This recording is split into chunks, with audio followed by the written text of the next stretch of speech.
नमस्कार, स्वागत है आप सभी का गणेश एस्ट्रो हेल्प में। मैं हूं आपके साथ डॉक्टर दिलीप और बहुत बहुत स्वागत करता हूं आपका ज्योतिष के इस प्रोग्राम में। इस प्रोग्राम में हम बात करेंगे गोचर की, राशि परिवर्तन की, सूर्य और शुक्र का। सूर्य जो है 16 तारीख को संक्रांति है इस महीने और वृश्चिक संक्रांति है, इसी वजह से वो सूर्य जो है वृश्चिक में जा रहे हैं।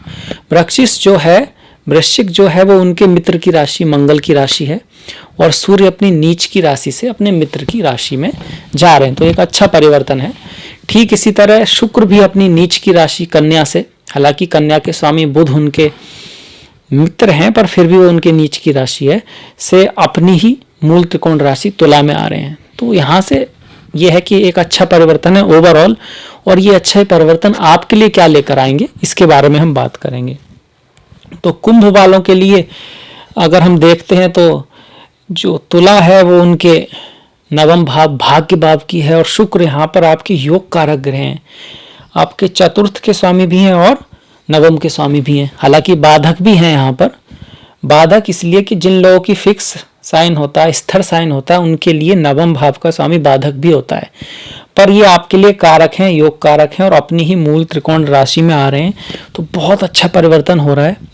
इसके साथ साथ शुक्र बुध के साथ हैं और बुध आपके पंचमेश हैं, अष्टमेश भी हैं, पंचमेश हैं और शुक्र के साथ बैठकर यहाँ पर लक्ष्मी नारायण योग बना रहे हैं। लक्ष्मी नारायण इसलिए क्योंकि शुक्र को माता लक्ष्मी से और बुध को प्रभु नारायण से जोड़ते हैं, तो लक्ष्मी नारायण योग भाग्य स्थान में अति शुभ, बहुत सुंदर, बहुत खूबसूरत। अगर सूर्य की बात करें तो सूर्य आपके सप्तम के स्वामी है और दसम में आ रहे हैं, केंद्र का स्वामी केंद्र में आ रहा है तो केंद्र को मजबूत करेगा। और सूर्य को दसम भाव में दिग्वाला भी प्राप्त होती है, सभी जानते हैं। हालांकि केतु के साथ हैं तो थोड़ा ग्रहण दोष जरूर है, पर फिर भी एक अच्छा परिवर्तन है सूर्य के लिहाज से भी, पिता के लिहाज से, बॉस के लिहाज से, आपकी प्रतिष्ठा के लिहाज से, क्योंकि सूर्य ये दिखाते हैं आत्मविश्वास, प्रतिष्ठा, बॉस, आपकी मर्यादा, आपका धर्म, किसी बात पे टिकना, आत्मविश्वास, एक लीडर जो कैपेसिटी या व्यक्ति के अंदर होती है वो भी सूर्य दिखाते हैं। और आगे की सोच, धर्म और मर्यादा को भी सूर्य दिखाते हैं। वो नवम भाव के कारक होते हैं, दसम के कारक होते हैं, लग्न के कारक होते हैं। लग्न के कारक से वो आपकी हेल्थ को, इम्यूनिटी को दिखाते हैं, आपकी ओवरऑल पर्सनैलिटी को दिखाते हैं। नवम से वो धर्म को दिखाते हैं, व्यक्ति की लॉयल्टी को दिखाते हैं। दसम से फेम, ख्याति, ये सब सूर्य दिखाते हैं। और जब भी दसम में सूर्य आते हैं नॉर्मली पद, प्रमोशन, आपका नाम, ये सब बढ़ाते हैं और एक अच्छा योग माना जाता है जब दसम में सूर्य हो, वो भी मित्र की राशि में, तो बहुत बढ़िया। मंगल भी आपके और ग्रहों की थोड़ा देख लेते हैं। मंगल आपके द्वितीय भाव में है और मंगल की राशि में सूर्य है, तो सूर्य यहाँ पर पद, प्रतिष्ठा, सम्मान तो देंगे ही, साथ में धन भी देंगे। धन के मामले में भी आपको लाभ होगा, पराक्रम से धन आएगा, मेहनत से धन आएगा, आपकी जो हार्ड वर्क है उससे धन आएगा। इसके साथ अगर हम और ग्रहों को देखें, देखिए राहु आपके चतुर्थ में है, वृषभ राशि में है। चतुर्थ में जो राहु है, आपने आपको मन में थोड़ी सी असंतुष्टि रहेगी, मन थोड़ा शांत रह सकता है, माता की तबीयत का ख्याल रखें। और मातृभूमि से, मातृभूमि से कोई दूरी बन सकती है, दूर की यात्राएं करा सकता है आपको। गुरु और शनि आपके जो हैं 12वें भाव में, 7.5 की शुरुआत हो चुकी है और 20 तारीख से गुरु यहाँ पर आ जाएंगे, तो खर्चा तो बढ़ेगा पर अच्छी चीज़ों पे खर्चा कराएंगे। अपने स्वास्थ्य का थोड़ा ध्यान रखें। अब डिटेल में हम जो बात करेंगे वो सूर्य और शुक्र के बारे में ही करेंगे। तो सबसे पहले शुक्र को देख लेते हैं। शुक्र बुध का ये लक्ष्मी नारायण योग आपके लिए अति शुभ है, अति शुभ है, और जो 17 तारीख से लागू हो जाएगा। बुध यहाँ पर 28 तारीख तक है, तो 17 से लेकर 28 तक ये जो टाइम है ये बहुत ज़्यादा शुभ होने वाला है आपके लिए। अगर आपकी बुध और शुक्र की दशा, महादशा है, अंतरदशा है, बुध शुक्र आपकी कुंडली में इसी तरह का कोई राजयोग आदि बनाकर बैठे हैं, तब तो आपके कह सकते हैं वारे न्यारे हो जाएंगे, लेंटर फाड़ के पैसा आएगा, ये सब सिंबॉलिकल है, धन आएगा, बहुत कुछ हो जाएगा। हो सकता है, उम्मीद है, हो सकता है, डिपेंड है आप मेहनत कितनी करते हैं, आप उस फील्ड में चलते कितना है। ऐसा नहीं है कि है तो सबका ही हो जाएगा या होता ही है, नहीं होता ऐसा, क्योंकि बहुत अच्छी कुंडली वाले कुछ नहीं कर पाते अगर ट्राई ही नहीं करते हैं।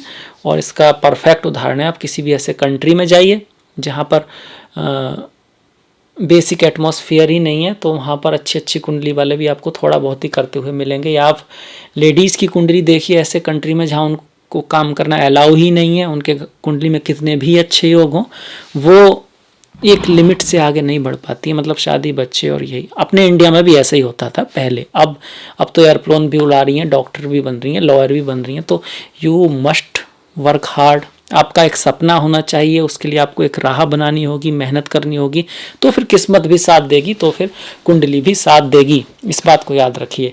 ज्योतिष तो आपको एक रास्ता दिखा सकता है, चलना आपको ही पड़ेगा, बिना चले तो नहीं मिलता। तो इसके साथ हम देखते हैं योग बहुत अच्छा है, योग बहुत अच्छा है। अगर आप मेहनत करते हैं, आपकी दशा महादशा अच्छी है और आपकी कुंडली में दम है, तो अवश्य बहुत अच्छा योग बना हुआ है। इससे क्या हो सकता है, देखिए, एक तो विदेश यात्रा हो सकती है, हायर एजुकेशन हो सकती है, भाग्यवश बहुत सारे काम बन सकते हैं, शादी विवाह के लिए भी अच्छा है। कोई ऐसा पति या पत्नी आपके जीवन में आ सकता है, प्रेमी प्रेमिका, जो आपके लिए बहुत शुभ हो। आपका रिलेशन आपके पिता से, आपके गुरुओं से, आपके बड़े लोगों से सुधरेगा। उनकी कंपनी की वजह से, उनकी साथ की वजह से आपको कोई बहुत बड़ा प्रमोशन हो सकता है, धन लाभ हो सकता है, यात्राएं बढ़ेंगी और ये सारी की सारी यात्राएं शुभ होंगी।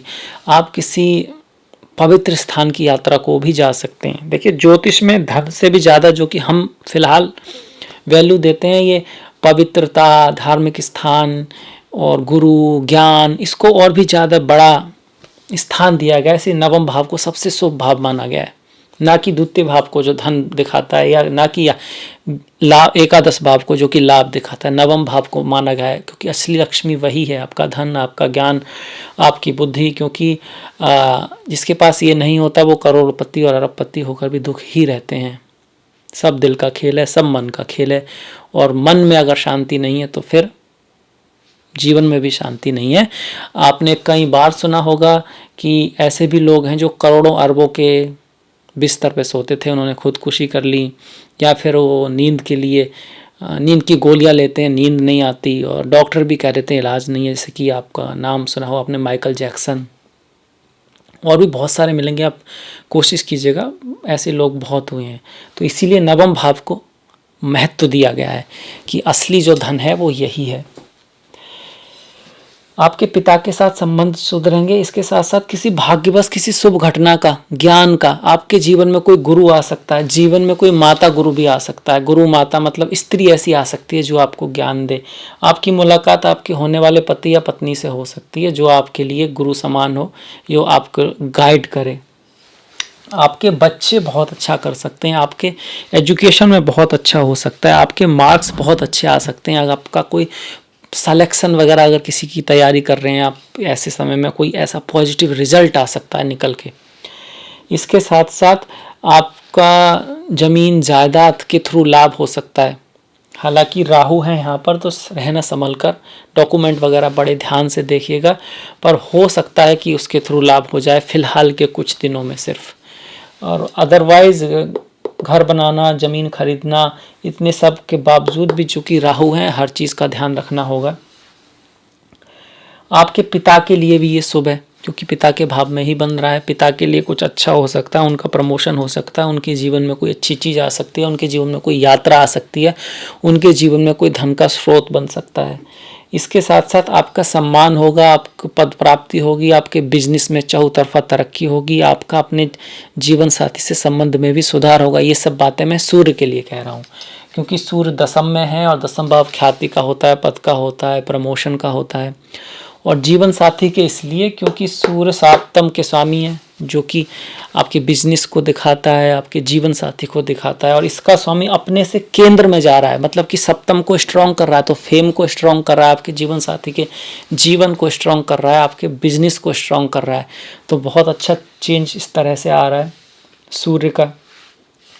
आपके पिता की वाणी थोड़ी कड़वी हो सकती है, आपके पिता के धन का थोड़ा बहुत नुकसान भी हो सकता है, किसी चीज़ पे खर्चा भी हो सकता है। माता के स्वास्थ्य का खासा ख्याल रखें क्योंकि चतुर्थ में राहु भी हैं और सूर्य और केतु की दृष्टि यहाँ पर माता के स्वास्थ्य का विशेष ध्यान रखें। इसके साथ साथ आपके अगर छोटे भाई के हिसाब से देखें हम, तो उनके सप्तम में बुध और शुक्र हैं। आपके छोटे भाई के लिए भी एक अच्छा समय है। उनके जीवन में कोई जीवन साथी आ सकता है, उनके जीवन में कोई अच्छा दोस्त आ सकता है, उनकी एजुकेशन अच्छी रहेगी, उनके जीवन में कुछ यात्राएं वगैरह भी हो सकती हैं। शादी वादी का बड़ा उनका अच्छा योग बना हुआ है। आपके जो छोटे भाई या छोटी बहन है उनके लिए। आपके अगर बड़े भाई की बात करें तो उनके जीवन में खर्चे हो सकते हैं, यात्राएं हो सकती हैं, पर इसके साथ साथ उनके जीवन में कोई लाभ भी हो सकता है और लाभ हो सकता है, धन आ सकता है, उनके जीवन में उनके कार्य में उन्नति हो सकती है, उनका प्रमोशन हो सकता है। ये सब बातें मैं 11वें भाव को लग्न बनाकर उसके अकॉर्डिंग करता हूँ और करनी चाहिए। एक ही भाव की बहुत सारे प्रेडिक्शन होते हैं और वो वास्तव में सच होते हैं, पर हाँ ये विडंबना है एक तरह की। अगर हर एक इसको करेंगे तो 12 भाव से एक ही ग्रह के 12 प्रेडिक्शन तो एक एक करेंगे तब हो जाएगा। और ऐसे में अगर आप सारे ग्रहों के करेंगे और फिर हर महीने करेंगे तो पूरी कुंडली तो क्या, एक साल की कुंडली बनाने में ही महीनों निकल जाएंगे। तो सिर्फ मेन स्पेसिफिक पर्पस के लिए ही उसका यूज किया जाता है, फिजिकली पॉसिबल नहीं है। बाकी ज्योतिष तो एक महासागर है, इसमें बहुत कुछ है। अब यही जो है, अब इसको बड़े भाई से देखा हमने, आपके लिए देखा, विदेश के खाब से भी देख सकते हैं। अगर आप विदेश में हैं तो आपका कार्य बढ़ेगा, आपके व्यापार में उन्नति होगी, आपकी मुलाकात किसी स्त्री से हो सकती है अगर आप विदेश में हैं तो, जो कि आपके लिए लाभदायक साबित होगी, भाग्य बढ़ाने वाली होगी। अभी आपकी बॉस भी हो सकती है, आपकी कलीग भी हो सकती है और आपकी होने वाली पत्नी भी हो सकती है या आपकी दोस्ती हो सकती है। एज के ऊपर आपके डिपेंड करता है। और आपकी माता के हिसाब से हमने देखा उनके एक तो स्वास्थ्य का ख्याल रखना है बहुत ज़्यादा। वो अगर माता किसी काम वर्किंग वोमेन है तो काम के मामले में अच्छा है, जॉब के मामले में अच्छा है, पर माता की और पिता के बीच में थोड़ा सा मिसअंडरस्टैंडिंग हो सकता है। उनकी एक हेल्थ का हमको खासा ख्याल रखना है। कोई खर्चा आ सकता है, कोई खर्चा आ सकता है माता के जीवन में। आपको अपनी वाणी का खास ख्याल रखना है। वाणी थोड़ी कड़वी हो सकती है, वाणी को थोड़ी सी रूखी हो सकती है और ये वाणी के कारण आपका कोई काम बिगड़ भी सकता है, तो वाणी का खासा ख्याल रखना है।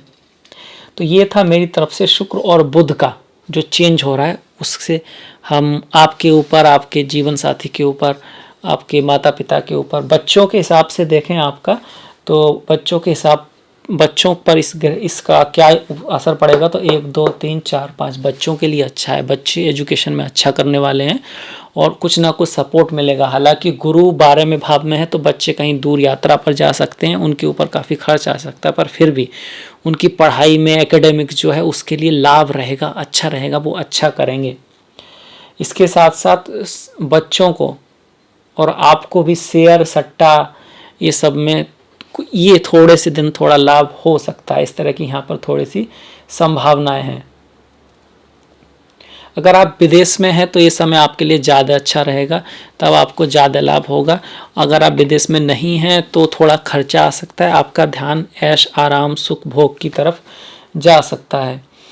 कि स्त्री और पुरुष के बीच कामुकता बढ़ेगी और जो स्त्रियों और पति पत्नी के बीच आकर्षण बढ़ेगा। किसी संबंध की शुरुआत के लिए अच्छा समय है, किसी रिश्ते की शुरुआत के लिए अच्छा समय है, क्योंकि शुक्र जो कि 9वें भाव में ही बैठे हैं और 9वें भाव से ही नवांश शादी का चार्ट बनता है। उसमें 5म भाव जो भी भाग्य से रिलेटेड है, जो कि पूर्व पुण्य का है, वो 9वें में आ रहा है। तो शादी विवाह, किसी से मुलाकात के लिए बहुत अच्छा समय, एजुकेशन डिग्री वगैरह इन सब के लिए भी बहुत शानदार फर्स्ट क्लास समय है। तो ये था मेरी तरफ से सूर्य और शुक्र का राशि परिवर्तन। आई होप आपको पसंद आएगा, अच्छा लगेगा। तो प्लीज़ लाइक कीजिएगा, सब्सक्राइब कीजिएगा, घंटी वाला जो बटन है उसको दबाना नहीं भूलेंगे। इसी के साथ हम मिलेंगे नेक्स्ट वीडियो में। इससे पहले मैं नमस्कार करूं, मैं बता देना चाहता हूं कि मैंने डिस्क्रिप्शन में अपना लिंक दिया है फेसबुक का, इंस्टाग्राम का, ट्विटर का। आपका जो सहयोग है वो बहुत महत्वपूर्ण है। So please like, please subscribe, please follow, और इसी के साथ मिलेंगे हम नेक्स्ट वीडियो में। तब तक के लिए नमस्कार।